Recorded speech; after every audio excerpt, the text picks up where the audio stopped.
Prenumeruokit Motofermerio kanalą. Pavojingas kanalas.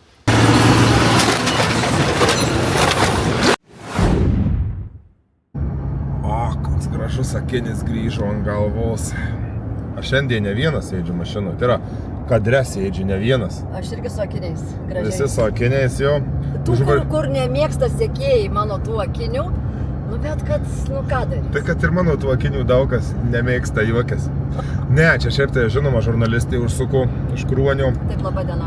Ir pasikvietė įvažiuoti į pagalbą kitą žinomą žurnalistą. Mane. Tai, jeigu kas čia nepažįsta dar, tai čia Jolanta. Malonu. Hai.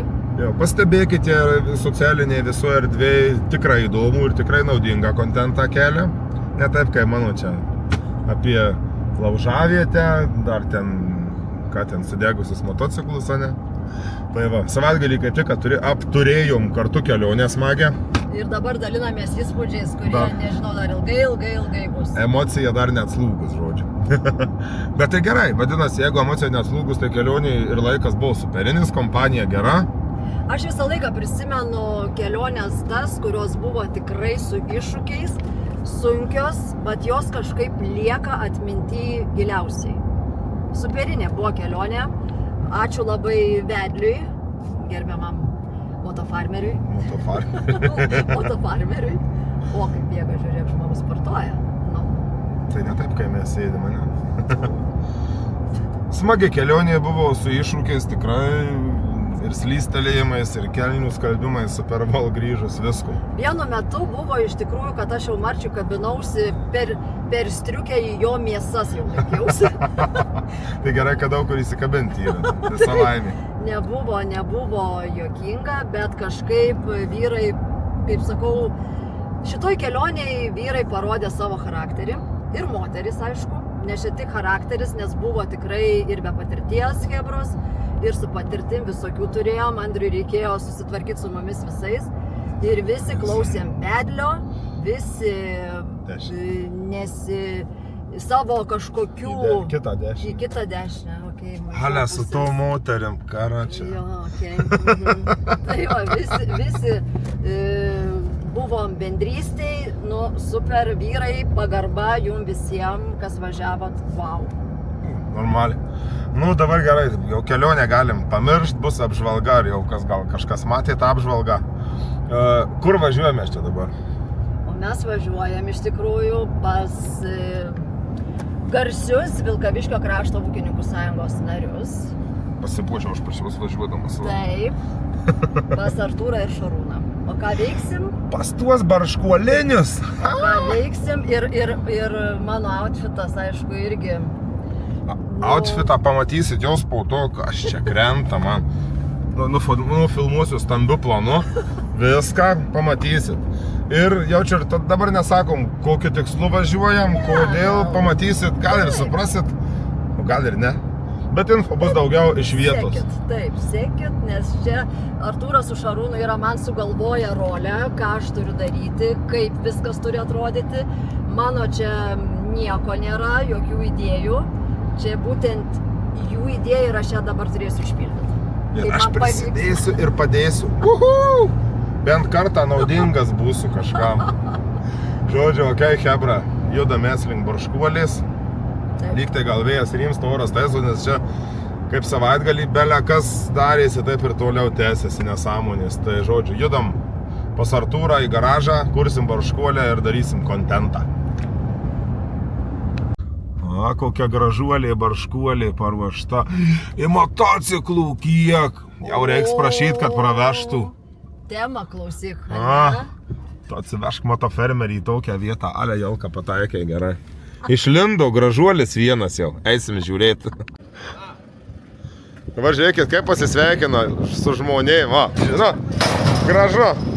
Bet, jie bambas mėtau da. Neuždegė artę. Da kartą. Pats ir emblemba. Teigi, čia. Sveikas. Būsimas baikeris. Laba. Buvę žvaigždė. Buvę žvaigždė. Labuką. Labai. Dėda džiungliam, bet scenarius tai toks Žiūrėkit, pas Artūrą garaže vis dar keša guli.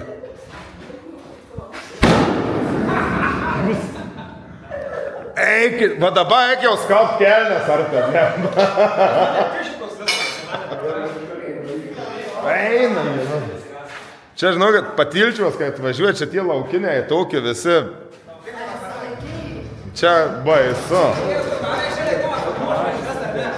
Aš su žurnalistė viską suderinau. Jinai leido, sakė, reikia pagalbos ir filmuojam. Karočią, ne, tai vis čia iškiu. Čia supasakojo scenarijų, kas čia vyks.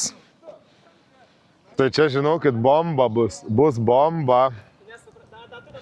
Čia šitie dviese dalyviai, jie dar labiau neturi ką veikti negu aš. Kiek jie prigalvoja visko. Žiūrėkit, Patempė barškuoliai kelias priekabaitės. Geriausia tai va šita paskutinė, ne? Kokie geruliai. Oi, hebra, bus čia. Va, šį kartą panašu, kad bus kontentų. Kaip ir sakiau, pasiekit Jolantą socialinius tinklus ir pamatysit, ką čia darysim. O Jezu. Gražus tas traktorius, o ne? Superinis. Dabar žiūrėkit, kas bus.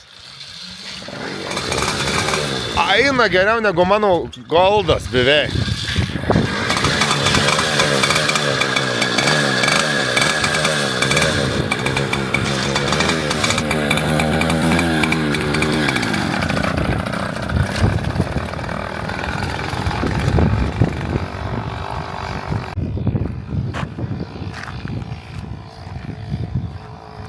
Vyksta įtempti kadrai, vienetiniai, daugiau tokių niekas nepamatysi.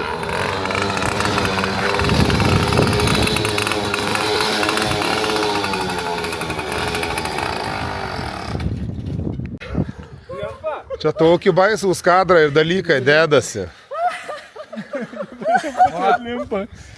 Geriausia produkcija, kas gali atsitikti Lietuvai. Blogobarskių šeimos ūkio pieno produktai. Tegul Rokas, ne berods vardas? Rokas.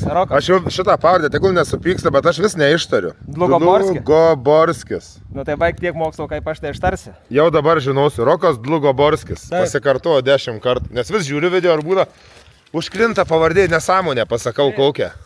Viskas, tada mikrofonus dėk. Dabar, žinai, dar ką man reikėtų. Dar, kai sustojat.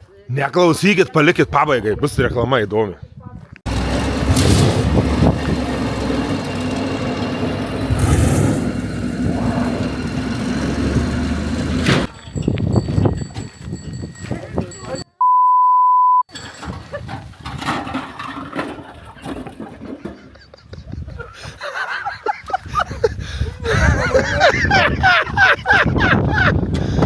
Gyvas, jaunuolė, pagalbos reikia. Gyvas. Apimulė vos sėdės, nemačiau, kur važiuot. O dabar, kas dar neusiprenumeravę Motofermerio kanalo, būtinai tą padarykit, nes šį yra pačios įdomiausius, aktualiausius kanalų naujienos jums, mėly mano žemdirbiai. O bagi, atiduok dviratį. Tai čia man atiduok. Aš čia į tokį veiksmų filmą papuoliau. Jolka iš viso nežinau. Aš irgi. Ta prasme, čia žinau, kad vyksta baisūs dalykai. Čia esam dar ir, turim dar operatorių papildomai. Čia dabar prasme sukamės. Yra žiūrovų komanda palaikytojų va ten gale. Čia žinokit, aš nežinau. O žiauriausia, kad mums net negėda. Ne. Ta prasme, pochui. Visiškai. Va kokią suknelę aš išsirinkau specialiai filmavimui. Ot kokios melžėjos šiais laikais kaimuose būna, ne? Va būtent taip, viskas šiaip. Tai už pieną geros kainos, tai galima. Galima savo leisti ir suknę. Tikrai. Bet jau lakierkos, pystets. Irgi labai gražios, žinau. Super. Super. Nu, kur mūsų šūriko nuotykiai? Vyksta pasiruošimas. Bet tai va čia dabar visi pamatys, ką reiškia nufilmuoti reelsą ir kiek žmonių dirba prie jo. Čiagi nėra juokas. Čia reikia juodo kruvino darbo įdėti. Atrodo, va, neturim ką veikti, smaginamės. Nu, nieko panašaus. Va.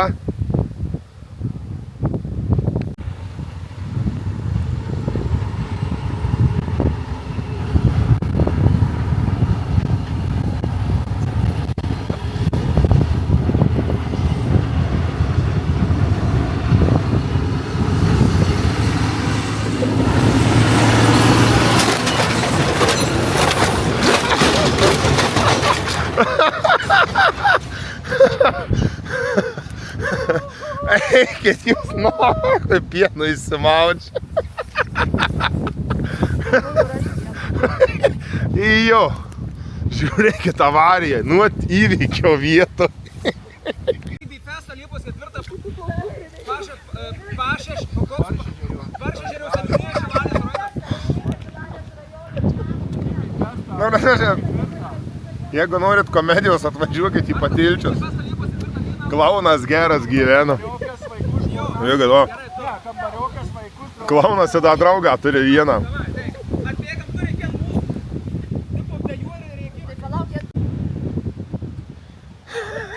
Čia tokie specialūs efektai.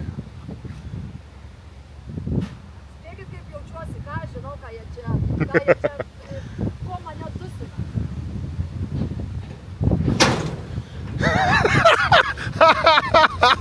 Čia nepameti.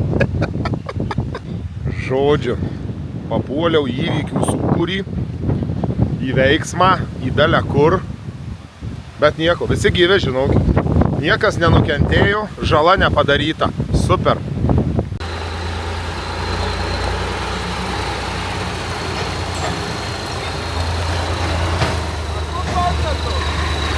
Bus.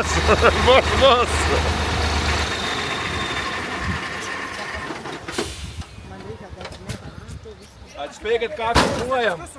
O atspėjusiam prizą. Kai degi, sukatink ir kai gesinau. Supranti, kad... Tegu atspėja, ką čia filmavom. Jo. Tavo žiūrovai, jiem siūsi dovanėlę atspėjusiam, jeigu atspės kažkas. Tai jūs dovanėlę, ar siūskit prie ko? Sako, siūsiu dovanėlę.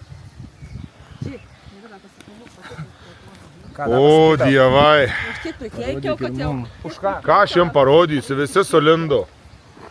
Na, da jam žiūrėkit, pienas nuo ūsų nenudžiūvęs, o jos traktorių kokį valdo, matėt? Ot jaunimas Suvalkijos, koks gajus, Čia traktorius, kuris beveik apvažiavo Lietuvą. Beveik. Nedaug trūko, bet kitam žygiai gal apvažiuosim visą Lietuvą. O, čia filmuoju, maniau čia eksuoti. Bet čia priekabos ne tos, kur atseit mes nemiegojom. Šitos nemiegamos? Ne. Prenumeruokit Motofermerio kanalą. Pavojingas kanalas. Aš čia matot, kokie dalykai darosi. Aš apakęs. Žodžiu, viskas saulė leidžiasi. Jolka gyva, niekas jos nenutrenkė. Išvažiuoju Bifestą, visi laimingi. Važiuosim, kas galit, važiuokit, į Bifestą. O. Kas negalit, skambykit tradicionai. Nuveš. Ką gali. Viską visur ir su visais ir visada. Visur visada visiems viską veža. Šiandien užteks vaizdo, iki greito. Nežinai, kaip Načas Libras. Načas Libras, kaip ten dėlasi? Kur ten? Kaip tas Načas Libras? Eikit jūs šiek. Čia tai rimtas. Greičiau. Čia rimtas baikas. Nu, gerą dienėlį. Linksma, čia vakarą apturėjom reklamą filmuojant su Jolanta. Tai rimtai tuos Patilčiuos į perpūsti vėjų ant tų kalnų, kas ten jiem yra. Nu, bet zin, pažvengėm gerai, viskas liuks. Bet deja, reikia grįžti į realybę. Penktadienį, šeštadienį. Na, žodžiu, kažkurį čia savaitgalio dieną Albertas Žirnius važiavo Purkščio, kol mes ruošėmės į Lenkiją važiuoti. Išvarė Purkščių ir skambina po kelių minučių, dar aš namie buvau. Sako, neveikia sija viena, nes sija sekcija viena nepurškia. Nu, davai nulėkiu iki lauko to pasižiūrėti. Nu, jau randam, kad neveikia, kuri čia turbūt čia antra gaunas ar šešta, neatsimenu, sekcija. Nu, nežinau, nuo kurio galas skaičia. Žodžiu, skaičiaus neįvardinsiu, bet neveikia viena sekcija, netidariniai. Vargom vienaip kitaip ten darėm, ką galėjom, kaist varikliukas, kaista jaučiasi, net tų netidariniai. Nu ir nupurškėm Žirnių su ta 3 metrų sekcija uždaryta. Dabar kiekvienam laukia turim kontrolinių juostų po 3 metrus. Pažiūrėsim. Ar labai jau ten skirtumas bus ar ant derliaus, ar ant kažko. Dabar tai aišku matosi biškį ten vaizdas, kad kitoks jau net pagal lapų spalvą, bet nu, pažiūrėsim. Tai žodžiu, čia šiandien nuo ryto bandžiau ardyti, statą padėjau irgi pažiūrėti, kodėl, kas, kaip čia, kur gali būti. Tai pakol kas panašu radom varikliuką blogą. Čia mes jį įserdę buvom, kiek eina viską, žodžiu, kur, kas, kaip. Nu, ar daviklis koks padėties galinis, va čia jie du yra viens ir čia ir kits. Nu, žodžiu, kažkas susiknisė ir neveikia. Ai, netvarkysiu. Tai ką, staigiai skambutis į Dautnuvą į Vilkaviškį. Tadam! Turiu naują varikliuką. Kaina neišgazdino, apie 2,5 kažkas, tai per beveik 20 kažką tūkstančių, 3 hektarų tas purkštuvas nupurškęs. Tai nebaisi bėda, čia net bandžiau skaičiuoti, kiek mes čia jį investavę į remontus. Nu tai tegul bus gal kokie 600-700 eurų. Nedaugiau, manau. Tai va, tai bandom dabar susidėti viską. Čia reikia išsiardyti šitą va, pynę laidų, įsikarpyti visą ir susižiūrėti, kuris laidas čia viršų ateina. Čia berods sakau, ar 2 arba 6, va, 2 tie, bet nu vis tiek reiks viską pasileisti ir keisti. Tik tiek, kad čia tas oras, o dabar vėl va. Nu, ta prasme, va. Vėl lietus koks iš kažkur nesuprasi. O, salutėlį grįžtama čia. Tai tokia, nu, nesąmonė, bet, na, pasidarysiu, bus ramu, darbas šitas padarytas, nes čia per visą savaitgalį sukau mintis, kas čia, kodėl gali būti, kaip, tai žodžiu. Einam tvarkyti.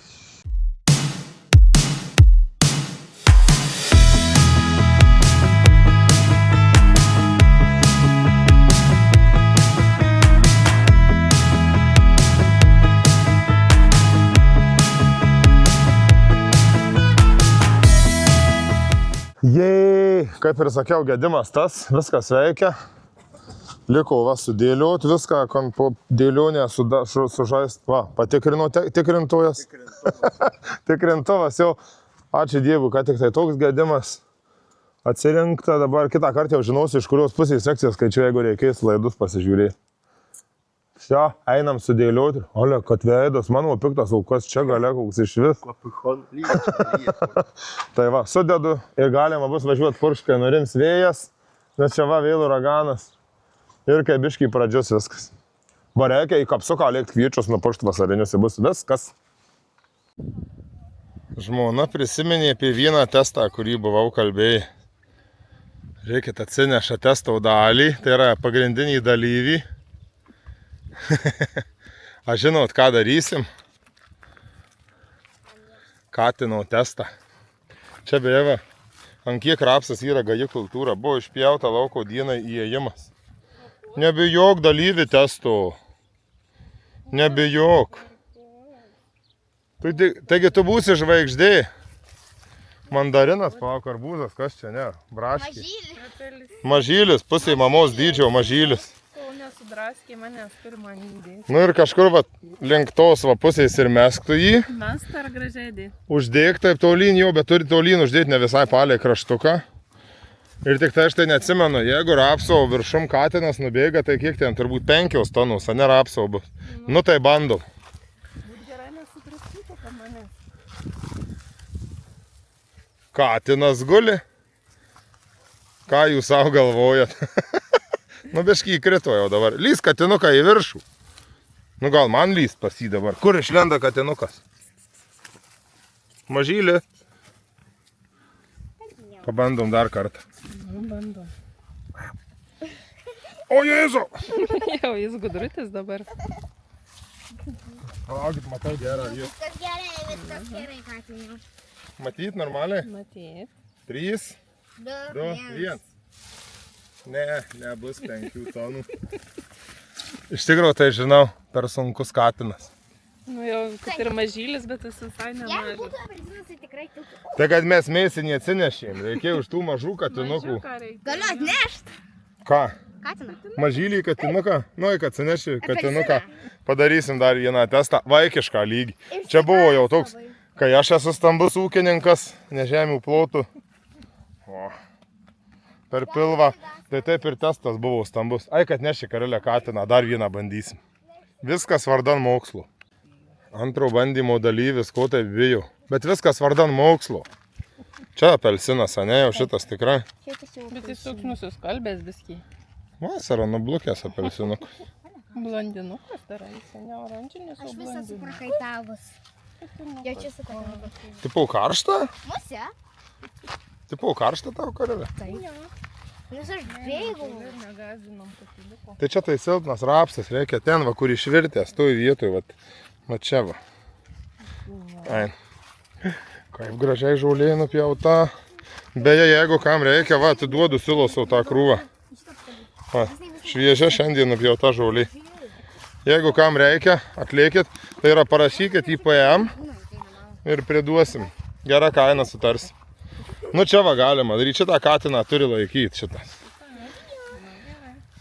Nu ir kažkur dėk. Laikosi, žiūrėkit, laikosi, viskas, 5 tonos rapsų yra. Viskas pribūrėm, ne? Pribūrėm. O, viskas. Tam padargui, va, šitam, iki javapjūtės darbai baigti. Viskas. Nupurkšta, kas reikėjo, kas turėjo būti nupurkšta. Paskutinė buvo kviečiai vasariniai nuo ligų ir tiek. Ir dabar dar žiūrim. Žirnių lauką sustojęs, čia prieš beveik savaitę purkšta ir gal matysis ir per kamerą. Matos. Buvo ten, va, kai tas varikliukas purkštuvo užstrigęs vienas, nu tai čia šitas padegimas, tai čia persidengimai, viskas dzin, bet matot, va, žalesnis ruožas, kitoj pusėje va irgi. Labai durna įbristi į lauką, gerai sukibę žirniai. Tai, žodžiu, kur neveikia viena ta sekcija ar nepurškiai priėmėm, tada atsimenu su broliu sprendimą, sakom, varom. Nes po to rodė orus 3-4 parom į priekį lietų. Tai kažko sustresavo žirnį. Nuo kažko. Tai va dabar dar su Indre telefonu prieš tai kalbėjau. Tai vienintelis, nuo ko galėjau jie sustresuot, arba koks nedaplautas buvo pilnai purkštuvas ar kažkas. Nors, aš ten prieš tai buvau vasarinius kviečius purškęs, herbicidais reikėjo persipurkšti, nes ten buvo usnių krūva. Tai atrodo, buvau po purškimo išplovęs, bet gal, kai sakau, kokiam filtro kampe dar buvo likę herbicido ir matyt sustresavo. Bet šiaip, viršutiniai nauji lapai lenda, viskas gal kaip ir bus ok. Patys žirniai tai šiaip, nu, gražus. Tikrai gražus. Čia vietom, kur lengvesnė žemė, ne visai molis, tai iki klyno man taip, eini kiaušiniukus kutenę, tai pakol kas gražu tikrai. Čia savaitgalį Lenkijoje, tada kai važinėjom, gal ten jie buvo, pavadinkim, labiau jau uždusinti tie kviečiai, nes nu tikrai nebuvo tokio tankumo, silpnesni, tokie panykę, tokie žodžių, nu ne kažkas. Bet įtariu, sakau, dėl drėgmės, nes vietom tai ten matėsi ir technologinėse vėžėse vanduo, runkelių bulvių, kur matėm, tai irgi vagose vanduo stovi, ta prasme baisu. Ir pats esu tokį variantą su žirniais turėjęs prieš berods 4 metus, 3-4 gal. Buvo nusunkesniai, tokioj dirvoj pasėti jie. Ir labai drėgnas birželio pradžia. Tai apie gegužės kokią 20. Nykt jie pradėjo, ta prasme, nu, silpnėt, kasdien vaizdas prastai. Kas čia jiem negerai, kas negerai, bandom aiškintis. Tai įsikasam, išsiraunam tiksliau, tai kad šaknys nupuvė. Tai kaip tik va čia, kur skagenas dabar atsiliuotas, tai jie šitam lauke buvo. Tai, ką žinau, aš ten po 800 kilų turbūt vidurkį tų žirnių kūliau. Tai vienintelis buvo per kiek čia tų metų žirnių auginimo, kad minusas nuėjo. Kad 30 hektarų laukas buvo pirmi metai, kai tik su Centora. Tai buvo pasimokinti gerai, kaip darbuotis, nes nereikėjo stebėti nieko, užkimš, neužkimš. Po 800 kg rinkau, tai buvo afigienas derlius. Vieną priekabą išvežėm pardavimui, va, apie 20, ne 20, kokia 16-18 tonų. Ir pasilikom sėklai, nes buvo kraštas lauko pasėtas, nauja va, pirkta sėkla sertifikuota, respektas jaučiu tas pats. Tai pasilikom sėklai, tai va, nu, žodžiu, biznis buvo afigienas. Bandėm dar tada, atsimenu, gaivint kažką, ką tu ten pagaivinsi, jeigu nupuvus yra šaknis. Tai įsivaizduoju ir pas žirnius, tuos pas Lenkų, tas pats. Nu, va, iš čia matosi dryžuotas visas laukas. Žirnių labai gerai, iš traktoriaus kabinos, iš aukščiau sėdint, liuks atrodo irgi. Kontrolės geros paliktos, tai sakau, neįsivaizduoju, nuo ko galėjau sustresuoti. Nu, bet, bus kontrolė, pabandymui. Tai va, o pas mus ką? Kaip čia pirmai draugam rašiau, tai oficialu. aš šių metų derlių paruošiau, tai yra augalus paruošiau derliaus nuėmimui. Dabar, jeigu jau kažką jisai iki javapjūtės ir drįstas sprukštuvas, tai nebent su glifosatu važiuos. Reikės čia ir vieną pievą jau čia naikint, nu ne pieva, buvo daugiamečių žolių juosta įsėta, 5 metus atbuvo, tai jau čia šią naikinsiu, nes ten dabar įsipareigojimus kitokius reikėjo prisimti, tai vėl bandysiu jau čia sėt rapsą į tą vietą. Nes, na ten žodžiu, tai long story short, čia va, išnaikinsim pievą, pasėsim rapsą. Darbų pabaiga, viskas, pakuosimės daiktus ir lėksim vaikam parodyti kalnų. Nes matė pakol kas tik nuotraukose turbūt. O daugiau tai kas, stebėkit mane ir Instagrame, ir Facebook'e, ar kur tenai, ne, kai sako. Ir laikas ruoštis viskas. Javapjūtė, nes jau netoli. Nu ką, žiūriu dabar, einu vėl, va tas mano, Jėzus, mano minčių šaukinėjimas. O žiūrėkit, skagenukas. Nu gražus, superinis. Ir artistas. Irgi super. Gražiai, tankiai, viskas. Pakol kas laukai atrodo gražiai. Reikia tikėtis, neužeis kažkokių škvalų, audrų, ar šiaip kokių marazmų iki javapjūtės. Ai, ir dar reikėtų, kad pabrangtų javai. Viskas, hebra. Iki greitų, gerų atostogų, bye bye.